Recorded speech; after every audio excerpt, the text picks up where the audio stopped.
에베소 3장 14절부터 21절 말씀입니다. 같이 봉독합니다. 시작. 이러므로 내가 하늘과 땅에 있는 각 족속에게 이름을 주신 아버지 앞에 무릎을 꿇고 비노니 그의 영광의 풍성함을 따라 그의 성령으로 말미암아 너희 속사람을 능력으로 강건하게 하시오며 믿음으로 말미암아 그리스도께서 너희 마음이 계시게 하시옵고 너희가 사랑 가운데서 뿌리가 박히고 터가 굳어져서 능히 모든 성도와 함께 지식에 넘치는 그리스도의 사랑을 알고 그 너비와 길이와 높이와 깊이가 어떠함을 깨달아 하나님의 모든 충만하신 것으로 너희에게 충만하게 하시기를 구하노라. 우리 가운데서 역사하시는 능력대로 우리가 구하거나 생각하는 모든 것에 더 넘치도록 능히 하실 이에게 교회 안에서와 그리스도 예수 안에서 영광이 대대로 영원 무궁하기를 원하노라. 아멘. 속 사람이 건강하려면 이라는 말씀의 제목으로 여러분과 같이 은혜를 나누고자 합니다. 어느 시대나 마음이 아픈 분들이 있죠. 요즘 시대는 더 그런 것 같습니다.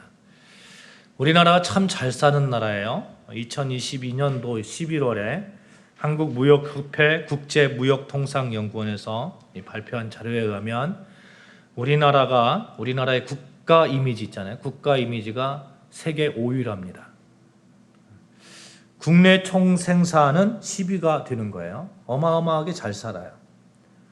의료시설, 실력, 의료보험제도 어느 것 하나 뒤처지는 것이 없이 잘 되어 있습니다. 팬데믹을 통해서 알 수 있듯이 이 세계 사람들은 한국의 의료시설을 굉장히 부러워합니다. 해외에서 살던 동포들, 의료적인 문제 때문에 외국 생활을 접고 한국에 이렇게 온 분들도 참 많이 있습니다. 이렇게 잘 살고 의료시설도 좋은데 유독 안 좋은 쪽으로 데이터가 막 쌓여나가는 그런 분야가 있어요. 바로 정신건강 분야입니다. 마음이 아픈 분들이 참 많아요. 보건복지부 국립정신건강센터에서 발표한 2021년도 정신건강 실태조사에 의하면 사람이 이렇게 아플 확률이 있잖아요. 아플 확률이 한 27.8% 정도 된답니다. 1년간 아픔을 경험한 성인이 약 355만 명이라고 하니까 굉장히 많은 숫자죠. 성인이 355만 명이에요. 성인이. 그런데 병원에 가는 숫자는 고작 1.8%에 불과합니다. 우리 주변에 굉장히 많은 분들이 마음이 아파하고 정신적으로 힘들어합니다. 그래서 누구나 걸릴 수 있고 누구나 위험에 노출되어 있습니다. 요즘처럼 속마음이 중요하고 요즘처럼 속마음의 건강이 필요한 시대도 없는 것 같습니다. 가정도 그런 것 같아요. 겉으로는 멀쩡한데 속으로 들어가면 정말 아픈 가정들이 너무너무 많아요. 제가 언젠가 이런 얘기를 들었어요. 어떤 분께서 이렇게 설교 말씀 가운데, 어느 목사님이 설교 말씀 가운데 여기서 평생 안 싸운 분들 계신가 한번 손 들어보세요. 이러니까 한 부부가 손을 들더라고요. 한 부부가. 야, 어떻게 저렇게 살 수가 있을까? 저렇게 살 수가 너무너무 부러워했어요. 근데 나중에 보니까 그 가정의 속은 썩어져 가고 있는 거예요. 그래서 그냥 그렇게 안 좋게 이렇게 헤어지는 것을 이렇게 보게 된 경험도 있습니다. 겉으로는 사람들에게 우리 잘 살아요 이런데 안을 들어가 보면 아닌 경우가 너무너무 많다는 거죠. 사랑하는 여러분, 여러분이 예수 안에서 겉과 속이 건강하시기를 주님의 이름으로 축원합니다. 예수밖에 없습니다. 예수로 인해서 끝까지 건강해질 수 있고 건강을 되찾을 수 있습니다. 한국 사회에서 기독교의 성장이 굉장히 이렇게 둔화되고 있어요. 특별히 이 팬데믹을 통해서 급속도로 예수와 멀어지는 사회 환경을 지금 겪고 있습니다. 그런데 그러면 그럴수록 마음이 아픈 분들이 너무너무 많이 이렇게 생겨난다는 거예요. 가정이 아픈 분들이 너무 많이 생겨난다는 거예요. 여러분, 우리가 이 기독교의 그 성장의 둔화와 이 마음 아픈 분들이 막 이렇게 계속해서 더 많이 생겨나는 그러한 현상, 그 시사점을 우리가 알아야 됩니다. 예수 안에 건강하십시다. 예수 안에서 건강을 유지하시고 예수 안에서 건강을 회복하시기를 주님의 이름으로 축원합니다. 아멘. 오늘 사도 바울은 본문을 통해서 여러분에게 속사람의 건강을 구하며 축복하고 있어요. 16절 말씀에 그의 성령으로 말미암아 너희 속사람의 능력으로 강건하게 하시오며 이렇게 말씀하고 있습니다. 사도 바울은 속사람의 중요성을 알았던 것이죠. 속사람이 강건해야 한다는 거예요. 그래야 어떤 환경에서도 어떤 어려움 속에서도 능히 이겨낼 수 있기 때문에 그렇습니다. 여러분, 속사람이 강건한 사람 누구 들 수 있을까요? 성경에 보면 여러 믿음의 성도들이 있습니다만 사도 바울을 우리가 들을 수 있지 않겠어요? 사도 바울이 고린도후서 4장에 이렇게 말씀하고 있어요. 우리가 사방으로 우겨싸움을 당하여도 쌓이지 아니하며 답답한 일을 당하여도 낙심하지 아니하며 박해를 받아도 버림받지 아니하며 거꾸로 트림을 당하여도 망하지 아니하고 담대하게 말합니다. 사도 바울 참 어려운 시대를 살았어요. 죽을 고비를 넘겼고 우겨싸움을 당하였고 답답한 일을 당하였고 낙심할 때가 한두 번이 아니었습니다. 박해를 받았고 거꾸로 트림을 당했습니다. 죽음을 몸에 짊어졌어요. 그런데도 사도 바울은 예수로 인해서 강했습니다. 예수의 생명을 몸에 짊어졌고 예수를 살리신 이가 자신들도 살리실 것이라는 것을 굳게 믿고 있었어요. 그 믿음의 고백의 말씀이 고린도후서 4장 16절 말씀에 이렇게 사도 바울이 고백합니다. 그러므로 우리가 낙심하지 아니하노니 우리의 겉사람은 낡아지나 우리의 속사람은 날로 새로워지도다. 아멘. 우리의 겉사람은 낡아지지만 우리가 낙심하지 않을 이유는 우리의 속사람은 날로 새로워진다는 거예요. 속사람은 날로 새로워지는 그 이유, 예수 생명이 있기 때문에 그렇습니다. 여러분, 우리가 자꾸 낙심하고 속사람이 허해지는 이유를 여러분 다른 데서 찾지 말자고요. 예수가 내 안에 있는가? 내가 예수를 바라보고 있는가? 하는 데서 좀 찾아보시기를 바랍니다. 여러분, 자꾸 다른 데서 찾으려고 해요. 예를 들어볼까요? 삶을 살아가다 보면 우리가 실패를 합니다. 실패를 해요. 누구나 겪는 일이에요. 누구나 일평생 살아가면서 실패하지 않는 사람은 그 누구도 없습니다. 당연한 인생의 여정입니다. 그 실패를 통해서 더 강건해지기도 하고 더 단단해지기도 합니다. 그런데 실패를 할 때에 그 자세가 잘못되면 단단해지기는커녕 자꾸 낙심하고 속사람이 썩어져 갑니다. 실패의 원인을 자꾸 다른 곳으로 돌리는 거예요. 예를 들어서 나는 힘이 없어, 나는 가진 게 없어, 나는 너무 작아, 이렇게 실패의 원인을 돌리는 거죠. 그러다 보면 자꾸 속사람은 더 나락으로 떨어지는 겁니다. 우리는 작지만 아름다운 것들을 얼마든지 볼 수 있어요. 크지만 허당인 것들도 많이 봅니다. 작지만 아름다운 것, 목적에 충실하며 아름다운 것들이 얼마나 많이 있습니까? 우리나라 제주도에 아주 작은 교회들이 있지만 그 정말 멋진 그런 교회가 있어요. 그 순례자의 교회라고 하는 그런 교회인데 한 4-5명 들어가면 꽉 찬 그런 교회라고 하죠. 근데 그 교회를 이렇게 세우신 목사님 취지가 이런 거예요. 세상에는 많은 사람들이 큰 교회, 대형 교회를 추구하고 있지만 모든 순례객들이 여기를 지날 때마다 영혼의 쉼터가 되었으면 좋겠다, 이 교회가. 그래서 누구나 언제든지 어느 때든지 삶의 무게에 눌려 지친 영혼들이 이 쉼터에 들어와서 기도하고 회복되었으면 좋겠다. 순례객들이 그 교회를 지날 때에 가서 기도합니다. 회복되는 거예요.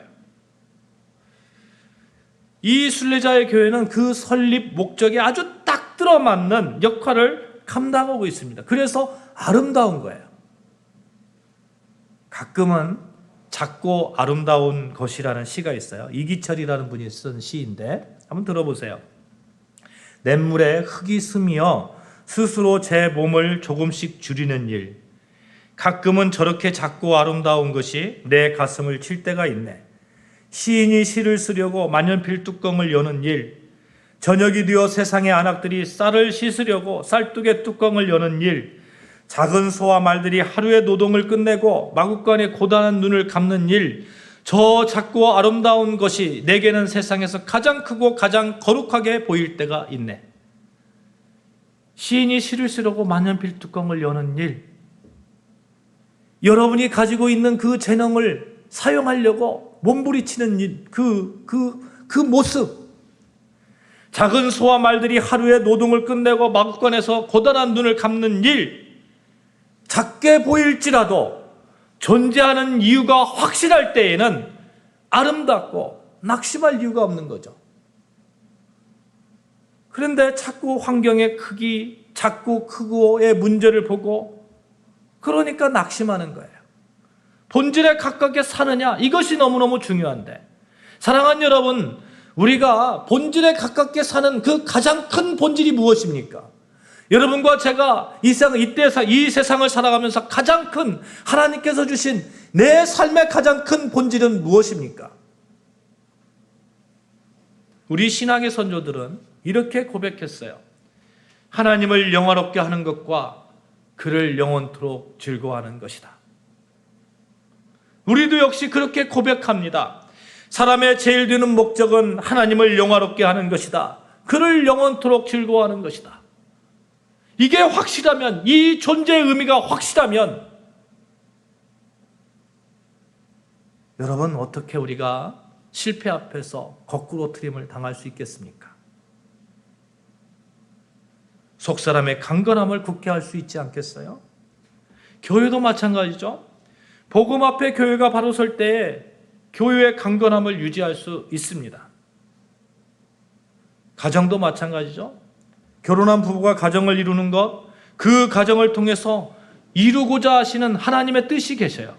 그 하나님의 뜻, 그 뜻에 쓰임 받을 때 가치가 있고 행복을 누릴 수 있는 거죠. 여러분이 그런 교회를 섬기고 있고 만들어가고, 또 여러분이 하나님을 영화롭게 하는 속사람이 강건한 분들임을 저는 믿습니다. 그렇게 될 것입니다. 강건한 가정을 이루어갈 것을 믿습니다. 그런 가정이 되시기를 주님의 이름으로 축복합니다. 아멘. 사랑하는 여러분, 우리 교회 비록 겉으로 보기에는 화려하지 않은 건물일지 모르겠어요.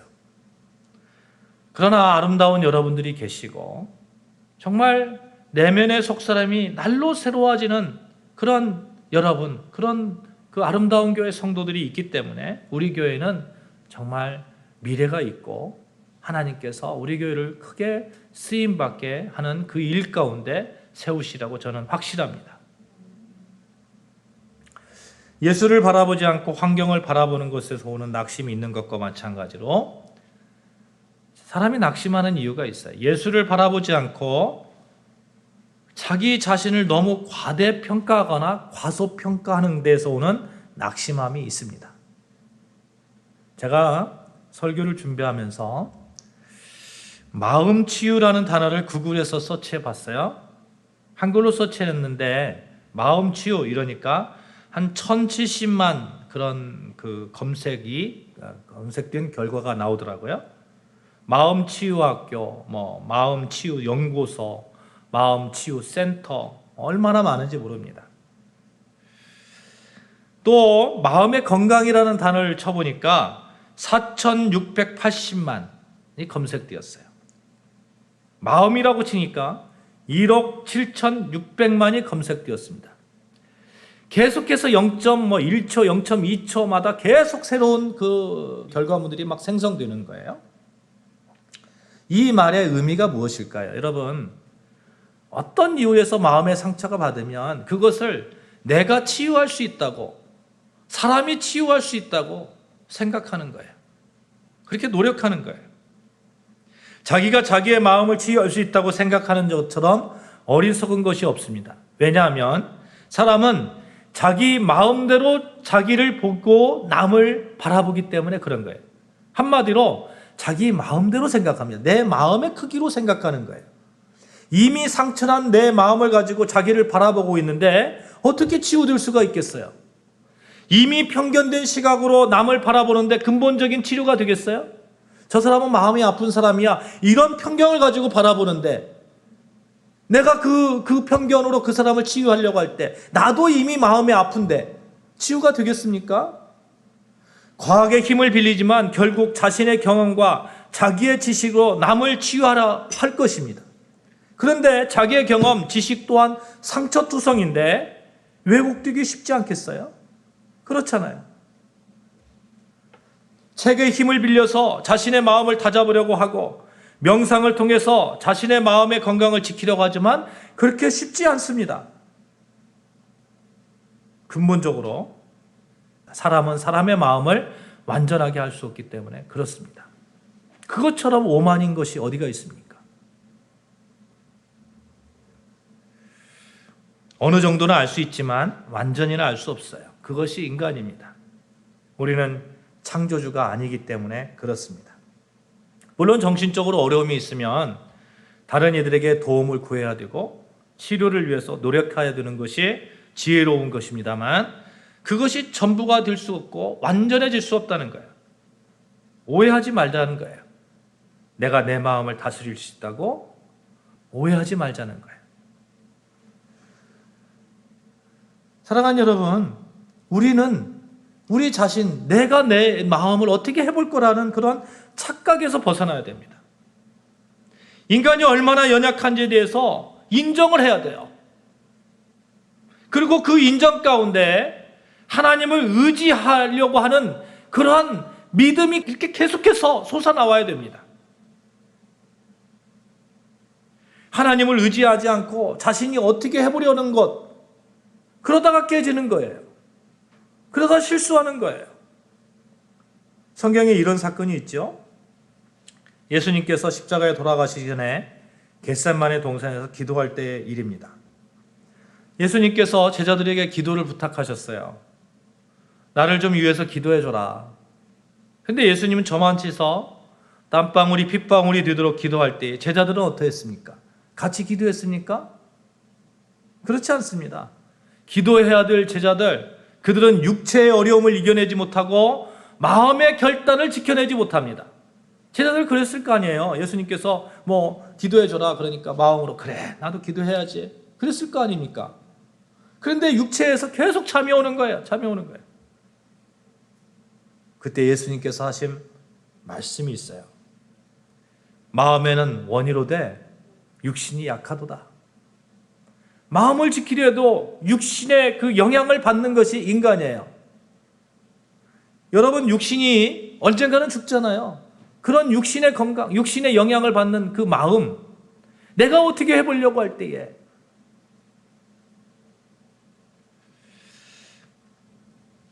유한한 육신의 영향을 지극히도 많이 받는 우리임에도 불구하고 마음은 따로 떼어내서 내가 어떻게 해볼 수 있다는 것, 그것이야말로 착각이지 않겠습니까? 그래서 우리는 절대적으로 어떤 힘이 필요합니다. 우리의 속사람을 강건하게 하는 절대적인 능력이 필요합니다. 그 능력이 어디에서부터 오느냐? 사도 바울은 아주 명확하고 명료하게 우리에게 이 질문의 답을 제시합니다. 본문 16절 말씀 같이 읽겠습니다. 본문 16절 말씀 같이 읽습니다. 시작. 그의 성령으로 말미암아 너의 속사람을 능력으로 강건하게 하옵시고. 누가 우리 속사람을 강건하게 할 수 있다고요? 사도 바울이 그렇게 얘기하는 거예요. 하나님, 제가 구하는데 우리 아름다운 교회 성도들, 주님을 그 구주로 섬기는 이 땅의 모든 주님의 사람들이 성령으로 말미암아 속사람이 강건하게 되기를 내가 구합니다. 어떤 것을 우리가 의지해야 됩니까? 하나님의 영, 예수의 영, 바로 성령입니다. 성령만이 우리의 속사람을 강건하게 하실 수 있어요. 하나님만이, 예수님만이 우리 마음밭을 옥토로 바꿀 수 있습니다. 성령의 도우심 가운데 우리가 그렇게 할 수 있는 거예요. 사랑하는 여러분, 속사람을 강건하게 하는 것, 우리가 낙심하지 않을 가장 근본적인 그 제1 원인은 예수 그리스도이십니다. 고린도후서 4장 6절 7절 말씀 같이 찾아볼까요? 고린도후서 4장 6절 7절 말씀입니다.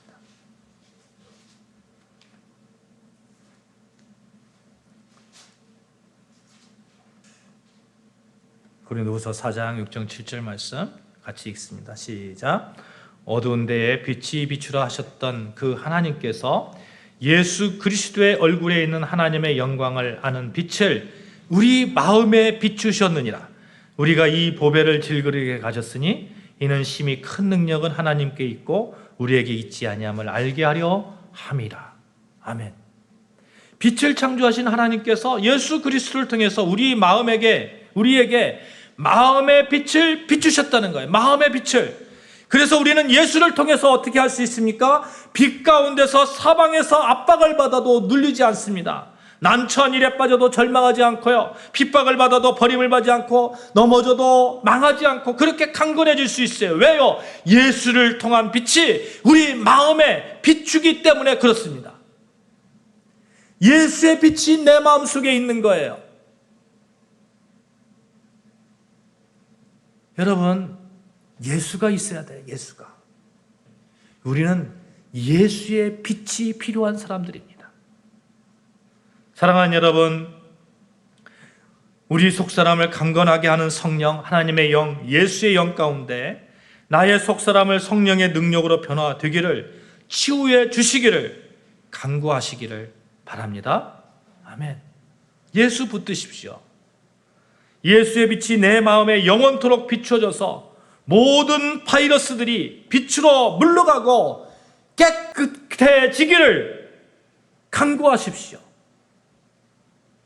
내 생각과 의지로 속사람을 강건하게 했던 자꾸 실패했던 그 과거 벗어버리고 늘 환경만 바라보고 크고 작음에 사로잡혔던 모든 이유들을 벗어버리고 이제는 성령의 능력 안에 있으니 대책이 세워지고 빛 가운데 나올 수 있고 속사람의 강건함을 설 수 있다는 그 믿음에 서십시오. 나는 할 수 없었지만 하나님은 할 수 있습니다. 하나님은 나를 창조하신 분이기 때문에 그렇습니다. 누구보다 나를 잘 아세요. 내 마음에 그 깊숙한 숨겨진 응어리까지 다 끄집어내어서 빛 가운데 쫙 펼쳐놓으시는 거야. 내 생각보다 훨씬 먼저 저 깊은 곳에서 나를 변화시켜 주십니다. 요한복음 3장에 보시면 바리새인 중에 니고데모라고 하는 사람이 있어요. 이 사람은 참 유대인 지도자입니다. 어느 정도 학식을 가지고 있어요. 나름대로 하나님에 대한 신앙도 있어요. 그러니까 예수님께서 이 기적을 베푸시잖아요. 막 기적을 베푸시고 그러니까 저 기적은 하나님께서 함께 하셔야 되는데 이렇게 생각을 한 거예요. 그래서 예수님께 이렇게 말씀합니다. 예수님, 당신이 하는 그런 모든 것들은 그 표적에서는 하나님께로부터 나오지 않으면 하실 수 없는 것을 내가 압니다. 예수님께서 그 말씀을 딱 들으시고 뭐라고 말씀하시냐면 사람이 거듭나지 않으면 하나님 나라를 볼 수 없다 이렇게 말씀합니다. 니모데가 생각하기 이상한 거예요. 어떻게 사람이 태어나지? 다시 태어나지? 어떻게 사람이 다시 태어나지? 예수님께 물어보는 거예요. 사람이 어떻게 다시 태어납니까? 나는 이미 다 어른이 되어버렸는데 어머니의 태 안에 다시 들어갔다가 2번씩 다시 나올 수 있습니까? 이렇게 물어보는 거예요. 그때 예수님께서 하신 유명한 말씀이 있습니다. 사람이 물과 성령으로 나지 아니하면 하나님의 나라에 들어갈 수 없느니라. 이렇게 말씀하시고 바람이 임으로 불매 내가 그 소리는 들어도 어디서 와서 어디로 가는지 알지 못하나니 성령으로 난 사람도 다 그러하도다. 이렇게 말씀합니다. 성령으로 난 사람 거듭나는 거예요. 나도 모르게 성령이 내 마음을 주장해 주시는 거예요. 나도 모르게 치유되는 거예요. 나도 모르게.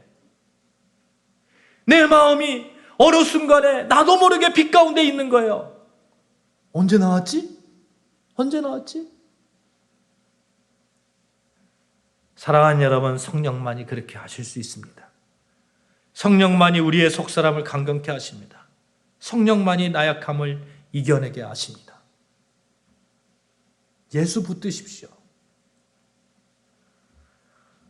예수님의 12 제자들 있잖아요. 그분들 그렇게 똑똑한 분들 별로 없잖아요. 우리가 알다시피 평범한 소시민이었어요. 남쪽 유대 지역 출신 가룟 유다를 제외하고 모두 이 갈릴리 주변 출신들입니다. 어부요 세리였습니다. 이들이 예수님이 십자가에 못 박혀 돌아가실 때에 너무너무 두려우니까 도망갔어요. 그리고 고향으로 나아가고 어부 생활이나 하자 하고 한결같이 나약하기 그지없습니다. 그런데 마가의 다락방에서 성령을 받고는 어떻게 변화됐습니까? 속사람이 강건하여져서 어떠한 핍박 앞에서도 당당하게 예수를 전하는 그런 사람으로 변하지 않았습니까? 예수를 지키지 못했다는 그 어두운 과거 다 떨쳐버렸어요. 그 마음의 상처들 다 이겨냈어요. 당당하게 예수가 부활했다고 세상에 나가서 전합니다. 성령께서 여러분의 속사람을 만져주셔야 됩니다. 왜냐하면 속사람의 문제는 근본적으로 영적인 문제이기 때문에 그렇습니다. 하나님과의 관계이기 때문에 그래요. 예수 그리스도 안에만 있으면 어두운 마음을 물리치고 빛 가운데 나올 수 있습니다. 그래서 오늘 본문 17절 말씀에 이렇게 말씀하고 있습니다. 17절 말씀 같이 읽을까요? 에베소 3장 17절 말씀 시작. 믿음으로 말미암아 그리스도께서 너희 마음에 계시게 하시옵고 너희가 사랑 가운데서 뿌리가 박히고 터가 굳어져서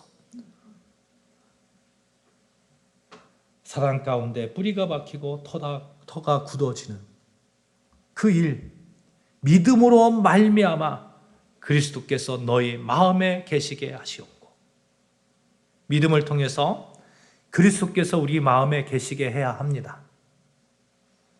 내 마음속에 예수가 있게 해야 돼요. 어떻게 해요? 믿음으로. 그래서 올해 우리 교회의 표어가 믿음으로잖아요. 믿음으로. 믿음으로 언제나 내 마음속에 예수가 있게 하는 거예요. 예수가 거하게 하시는 거예요. 그러면 치유됩니다. 속사람이 강건해지는 거예요. 그리스도가 내 마음의 깊은 곳까지 빛을 비춰주시기 때문에 그렇습니다. 예수님께서 요한복음 15장 7절 말씀 이렇게 말씀합니다. 너희가 내 안에 거하고 내 말이 너희 안에 거하면 무엇이든지 원하는 대로 구하라. 그러면 이루리라. 사랑하는 여러분, 믿음으로 예수를 마음에 계시게 하십시오. 그리고 예수를 구하십시오. 언제나 구하십시오. 속사람을 강건하게 해 주실 것입니다. 내 마음의 그 깊은 어두움을 예수의 빛으로 비춰주실 것입니다. 성령께서 그렇게 도와주실 것이에요. 늘 우리 마음속에 예수를 계시게만 하면 됩니다. 히브리서 12장 2절 말씀에 믿음의 주요 온전케 하시는 이인 예수를 바라보자. 예수가 어떤 분이라고요? 온전케 하시는 분이라고요. 온전케. 성경에서 끊임없이 말씀하고 있는 거예요. 예수를 통해서 온전하게 된다고. 예수를 통해서 너의 속사람이 강건하게 된다고. 예수를 통해서 강건해진다고. 예수를 마음팍에 팍 새기는 거예요. 그러면 되는 거예요. 사람이요, 언제 상처 많이 받는가 봤더니 내가 사랑받지 못한다고 생각할 때예요. 근데 예수를 새기면 예수의 사랑도 알게 되잖아요. 사람이 사랑받지 못한다고 생각하는 그 상처들 다 치유됩니다. 18절에 능히 모든 성도와 함께 지식에 넘치는 그리스도의 사랑을 알고 지식에 넘치는 그리스도의 사랑을 알고 이 말씀 현재 진행형이거든요. 그러니까 계속해서 예수의 사랑을 알아가는 거예요. 예수가 나를 얼마나 사랑하는지, 내가 얼마나 사랑받고 있는 사람인지 자꾸 계속해서 치유되는 거예요. 그 깨달음이 어디까지 가는지 아세요? 19절 말씀. 그 넓이와 길이와 높이와 깊이가 어떠함을 깨달아 하나님의 모든 충만하신 것을 누릴 때까지 가는 겁니다.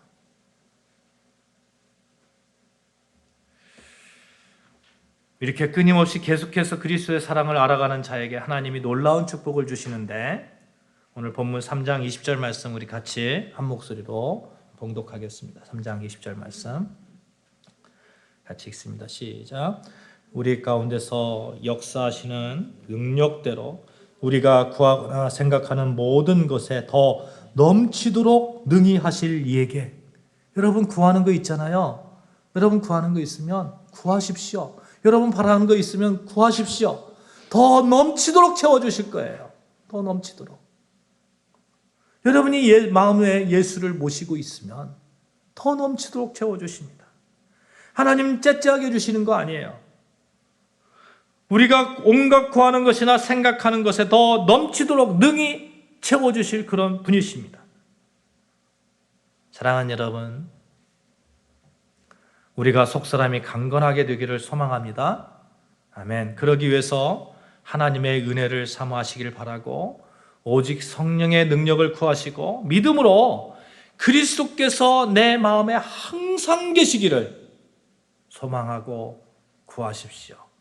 매일매일 그리스도의 사랑을 알아가십시오.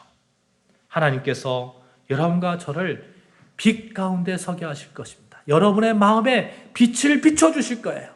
예수를 통해서 빛을 비춰주실 거예요. 언제 내가 나았지 할 정도로 성령께서 그렇게 완전하게 치유해 주실 것입니다. 하나님의 은혜 아래에서 오직 성령의 능력 안에서 마음을 비추시는 그리스도의 빛 가운데 마음껏 예수의 사랑을 누리시며 나누시며 전하시는 여러분과 저 풍성함으로 넘치도록 그 풍성함을 받는 여러분과 저 되어지시기를 주님의 이름으로 축복합니다. 아멘. 믿음으로 마음에 예수 그리스도를 모시는 사람이 속 사람이 강건한 사람입니다. 기도하시겠습니다.